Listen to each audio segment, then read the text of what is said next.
তার অসংখ্য সৃষ্টির রহস্য এবং নিদর্শনসমূহ রেখেছেন, যা মানুষের পক্ষে সারা জীবনেও উদ্ঘাটন করা সম্ভব হবে না। এজন্যেই আল্লাহ রাব্বুল আলামিন হলেন আমাদের স্রষ্টা, পালনকর্তা, রিজিক দাতা। তিনি আমাদের প্রতি অসীম দয়াবান। তার অনুগ্রহ কখনোই ফোরাবার নয়, তার সাহায্য কখনো শেষ হবার নয়। এ তো শুধু একটি নিয়ামতের কথা আলোচনা করলাম, তাহলে অন্যান্য নিয়ামত রাজির কথা একটু ভাবুন। সুবহানাল্লাহ। আমাদের প্রকৃত মালিকানা তো আল্লাহর, আর বাস্তবিকই তিনি আমাদের মালিক। এ কারণেই আমাদের উপর আবশ্যক হল একমাত্র তাঁরই ইবাদত করা, তাকে একনিষ্ঠভাবে ভালোবাসা।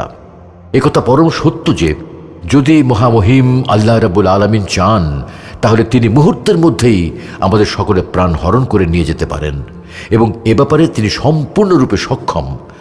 আমরা যে প্রতিদিন ঘুমাই, এর অর্থ হলো আমরা প্রতিদিনই মৃত্যুবরণ করি, কারণ